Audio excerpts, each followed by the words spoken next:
152 boxes hunted, 200 spots filled in this Dansco Lincoln Penny album. Can these two boxes fill another slot?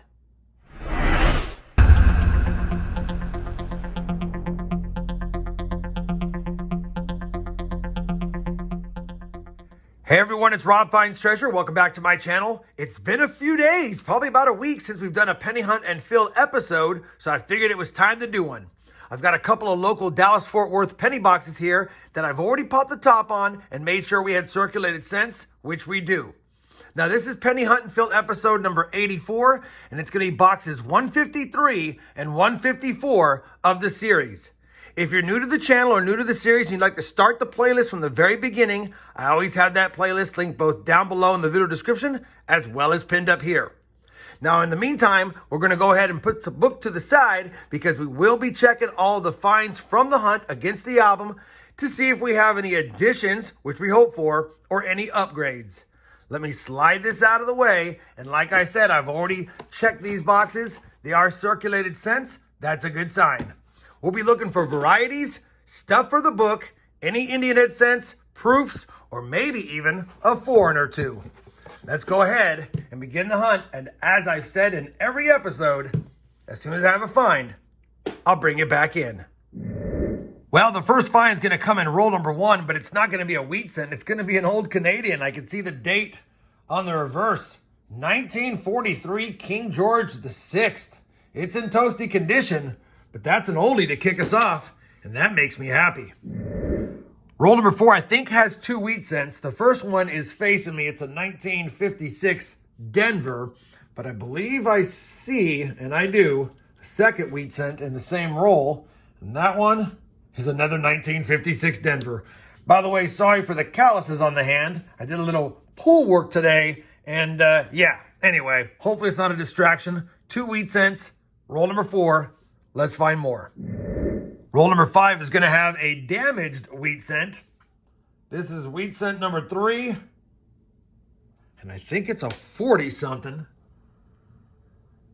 Yeah, it's 1945, and I don't know if there's a mint mark. Could be one, but with the damage, can't say for certain, but that's definitely got to be a 45. And yeah, pretty damaged.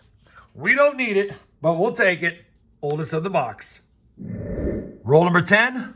We have our 4th wheat cent already. Wheat cent number 4.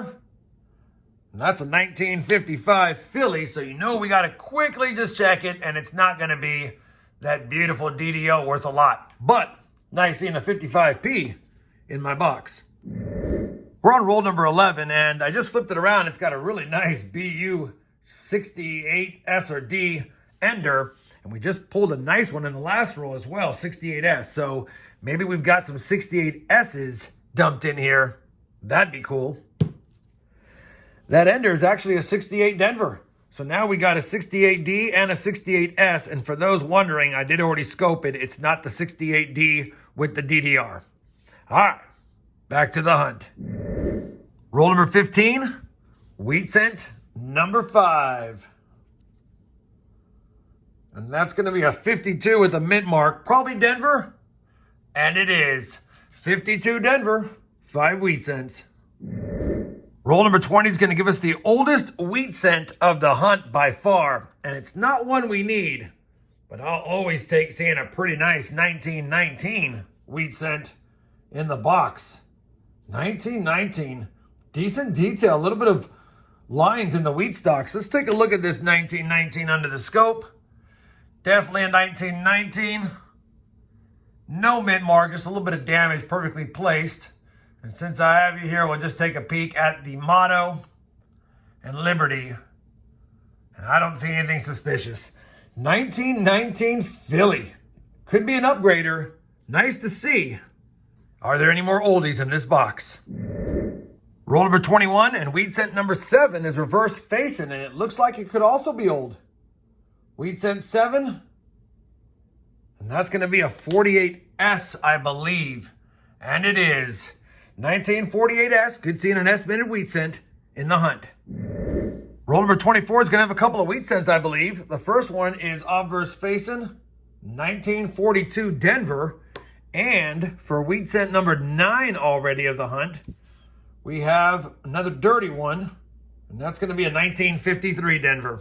9 wheat cents, not even halfway through the box. We're off to a good start. Roll number 35 is going to give us our 10th wheat cent of the box. We now have double digits. And that's another 1955, and I didn't see any doubling, but we will scope it just in case. And yeah, no 55 DDO this time as well, but another 55 regardless.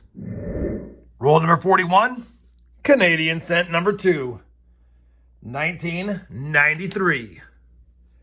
Same roll, and wheat cent number 11 is going to be a damaged wheat cent. Hope it's not one we need for the book. And I don't know if we're going to even know what it is. Oh no, we can see it. 1957 Denver. That's basically just copper at this point, but we'll add it to the board.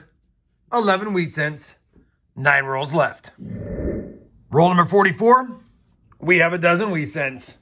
The 12th wheat cent is a 1944. We'll take it, add it to the board, and pray we get a few more. We have finished box 153 of this series. Wasn't a bad box at all. It's been a long time since one of my boxes had a dozen or more wheat cents, and we got that. It's also been a little bit since we've seen a pretty nice teens wheat cent in a hunt, and we found that as well. And on top of all that, we got 2 pounds, 1 ounce of copper. We got a couple of Canadians, a couple of 59s, a couple of really nice, bright and shiny 68D and 68S, and after seeing those early on, I thought we might see some more in the box, but we didn't.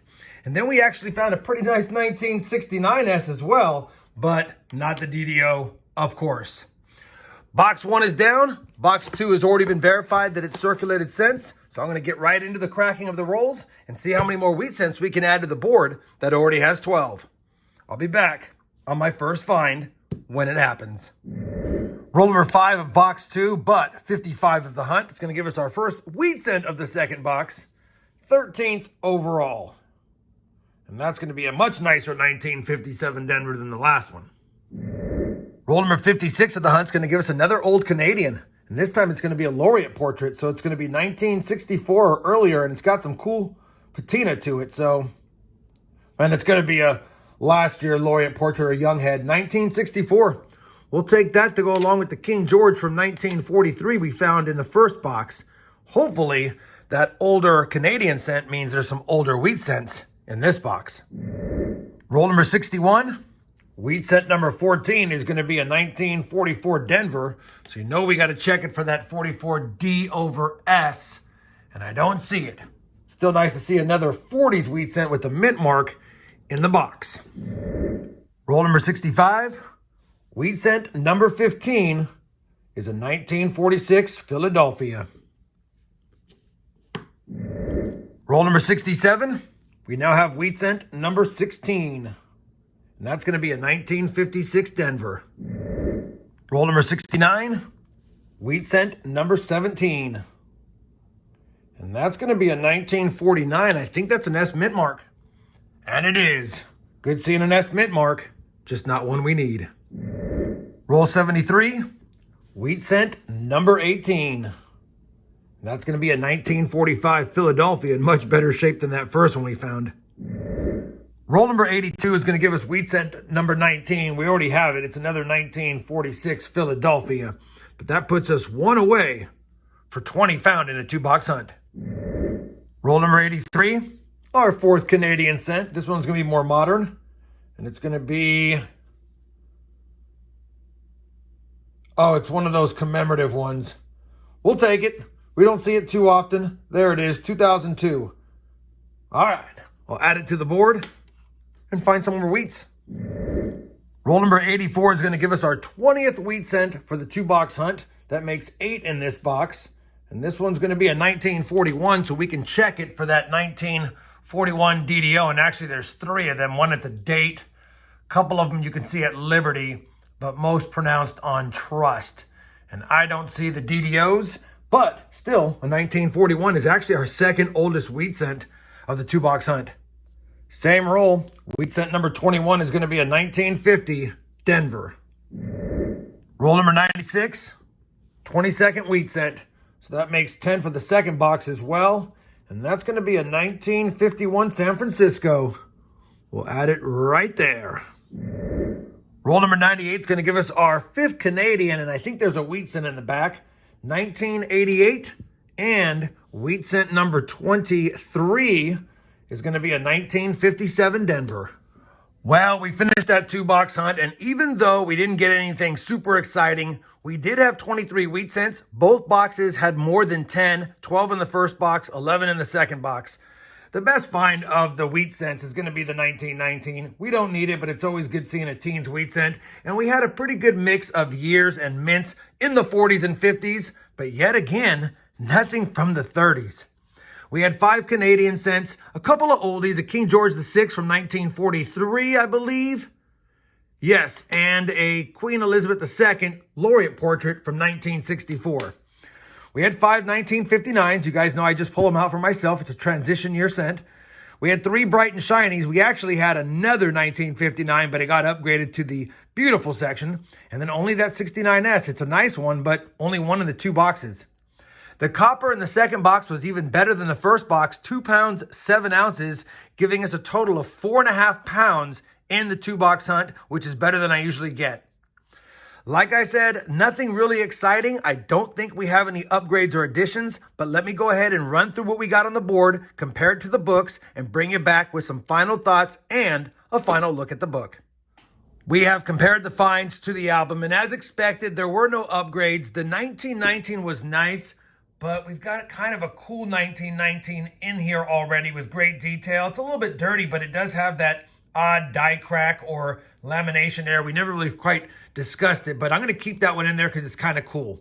So despite having 23 wheat cents in those 2 boxes, we're stuck at 200 out of 234 cents slotted through now 154 boxes hunted. Like I said at the start of this series, there's lots of pennies that I'm probably never going to find, but we're going to keep going as long as we can and fill as many spots as we can because there's still findable cents in here. And maybe one of these days we'll get a box that has some of these 30 cents that I should be able to find eventually. Hopefully you guys enjoyed this 2-box hunt. I know I did. Anytime you can get double digits in both boxes that you hunt for pennies, especially for today's hunts, you can't get mad at that. If you did, I'd appreciate that thumbs up. And as always, everyone, happy hunting, and thanks for watching.